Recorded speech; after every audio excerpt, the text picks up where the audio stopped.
कि लालू प्रसाद यादव अपने जीते जी तेजस्वी यादव को बिहार का मुख्यमंत्री बनता हुआ देखना चाहते हैं। इस बात को उन्होंने साबित कर दिया कि उन्हें कुर्सी से में कोई दिलचस्पी नहीं है। और रही बात नीतीश कुमार के वारिस की, तो नीतीश कुमार का अगला वारिस कौन होगा, इसको लेकर चर्चा तेज है कि नीतीश कुमार की संभावनाएं आरजेडी में जाने की चल रही थी, महागठबंधन में जाने की चल रही थी। एक बार फिर से वही समीकरण बिहार के राजनीति में तेज हो गया है। पनोरमा ग्रुप, जो सोचता है वो करता है। नमस्कार, भारत लाइव देख रहे हैं आप। एक बार फिर आप सभी दर्शकों के बीच पक्की खबर लेकर हाजिर हो गए हैं। बिहार की राजनीति में जब जब लालू प्रसाद यादव की एंट्री होती है, बिहार का सियासी समीकरण बदलने लगता है। लालू प्रसाद यादव पिछले कई दिनों से बिहार के राजनीति से गायब थे। लालू प्रसाद यादव सिंगापुर में थे, जो उनका किडनी ट्रांसप्लांट हुआ था, उस ट्रांसप्लांट के बाद रूटीन चेकअप के लिए वो सिंगापुर गए हुए थे। अचानक से कल सुबह ही लालू प्रसाद यादव की बिहार की राजधानी पटना में एंट्री होती है और एंट्री होने के साथ लालू प्रसाद यादव ने अचानक से सियासी समीकरण बदलने शुरू कर दिए हैं। देखिए, ये तो तय है कि लालू प्रसाद यादव अपने जीते जी तेजस्वी यादव को बिहार का मुख्यमंत्री बनता हुआ देखना चाहते हैं। और इसके लिए लालू प्रसाद यादव के मन में क्या चलता है, शाम दाम दंड भेद वाली राजनीति चलती है। और इसके लिए लालू प्रसाद यादव गोटी सेट करने में लगे हैं। जातीय समीकरण तो है ही उनके पास, लेकिन आखिर कहां चूक हो रही है जहां पर तेजस्वी यादव को बिहार का मुख्यमंत्री की वो कुर्सी से जाने से रोका जा रहा है। आपने देखा, इसी तेजस्वी प्रसाद यादव के मुख्यमंत्री की कुर्सी तक पहुंचाने के लिए लालू प्रसाद यादव ने नीतीश कुमार से पहले भी गठबंधन किया है। लालू प्रसाद यादव की पार्टी आरजेडी ने 2015 के बाद से लगातार नीतीश से गठबंधन करने की कोशिश की, ये मानने की कोशिश की और ये समीकरण सेट करने की कोशिश की जिससे नीतीश कुमार तेजस्वी प्रसाद यादव को अपनी कुर्सी सौंप दें। हालांकि नीतीश कुमार ये कुर्सी किसे सौंपेंगे, इस बात को लेकर के अभी तक खुलासा नहीं हो पाया है। उनके बेटे निशांत पर कुछ दिन पहले आपको लगातार अपडेट मिल रहा होगा कि नीतीश कुमार के बेटे निशांत बिहार के अगले सीएम हो सकते हैं। हालांकि निशांत अचानक से कैमरे पे आते हैं और वो कहते हैं कि मुझे आध्यात्म में मन लगता है।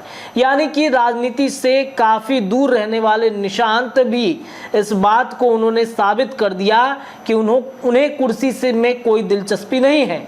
और रही बात नीतीश कुमार के वारिस की, तो नीतीश कुमार का अगला वारिस कौन होगा, इसको लेकर चर्चा तेज है। इन सब के बीच में आपको बता दें कि लालू प्रसाद यादव के राजधानी पटना में एंट्री के साथ तेजस्वी प्रसाद यादव के नीतीश कुमार से मुलाकात के बाद सियासी समीकरण बिहार के थोड़े से गड़बड़ा जरूर गए हैं। सबके मन में ये प्रश्न है कि आखिरकार क्या वजह है, किस लिए नीतीश कुमार से तेजस्वी यादव की मुलाकात हुई। कल देर शाम तेजस्वी यादव अचानक पहुंचते हैं बिहार विधानसभा के परिसर में, जहां पर नीतीश कुमार रहते हैं। और अचानक से नीतीश कुमार से जब उनकी मुलाकात होती है, तब ऐसा लगता है कि एक बार फिर नीतीश कुमार तेजस्वी यादव के साथ गठबंधन करने को तैयार है। हालांकि आपको ये भी बताते चले कि कल जो उनके मुलाकात हुई है, ये मुलाकात सियासी मुलाकात नहीं है, बल्कि तेजस्वी प्रसाद यादव को लेकर के एक चर्चा चल रही है कि कई जगहों पर ट्रांसफर पोस्टिंग का मामला था। इसके अलावा ब्यूरोक्रेट्स पर पकड़ नहीं हो पा रही थी। ब्यूरोक्रेट्स पर कई जगह की चर्चाएं चल रही थी कि तेजस्वी यादव चाहते हैं कि वैसे जगहों पर ब्यूरोक्रेट्स मजबूत हो जिस जगह पर उनकी चाहत है। इसके अलावा मानवाधिकार आयुक्त के 2 पद खाली थे और इसके लिए विपक्ष की भूमिका सबसे अहम होती है। तो इस वजह से नीतीश कुमार से उनकी मुलाकात हुई है। इसके अलावा एक और बात है, बिहार में और देश भर में एक बार फिर से जातीय जनगणना कराने की चर्चा तेज है। हालांकि बिहार में जातीय आधारित जनगणना हो गई है। बिहार में जातीय जनगणना कराने की जो चर्चा थी, उस पर आपको पता है कि 2021 में तेजस्वी यादव के साथ मिलकर 5 से 7 लोगों की टीम, मतलब 11 लोगों की एक टीम थी जो गई थी नरेंद्र मोदी से मुलाकात करने। हालांकि केंद्र ने कह दिया था कि राज्य सरकार अपने खर्चे पर करे जातीय जनगणना, केंद्र सरकार नहीं कराएगी। एक बार फिर से देश भर में जाति आधारित जनगणना कराने की चर्चा तेज हो गई है। तो जाति आधारित जनगणना कराने को लेकर के एक बार फिर तेजस्वी प्रसाद यादव ने नीतीश कुमार से मुलाकात की। ये मुलाकात इस बात की तरफ इशारा कर रहा है कि देश भर में नीतीश कुमार दबाव डाल सकते हैं नरेंद्र मोदी पर कि जाति आधारित जनगणना कराई जाए। आपको पता है कि यही जाति आधारित जनगणना कराने के बाद से एक विषाद की शुरुआत हो गई थी कि नीतीश कुमार की संभावनाएं आरजेडी में जाने की चल रही थी, महागठबंधन में जाने की चल रही थी। एक बार फिर से वही समीकरण बिहार के राजनीति में तेज हो गया है। कल ही देखा आपने कि कल तेजस्वी यादव ने जैसे ही नीतीश कुमार से मुलाकात की, मुलाकात के ठीक देर शाम अपने विधायक, सांसद और बड़े नेताओं को बुलाकर अपने आवास पर एक बड़ी बैठक की।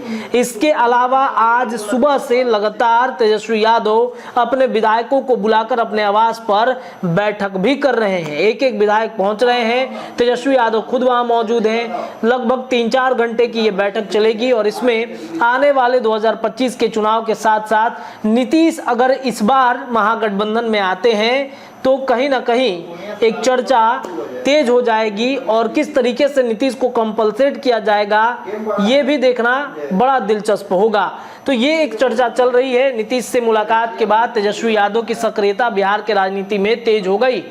फिलहाल पक्की खबर के लिए इतना ही। जुड़े रहिए भारत लाइव पर, खबरें आपको लगातार मिलेंगी। धन्यवाद। पनोरमा ग्रुप, जो सोचता है वो करता है।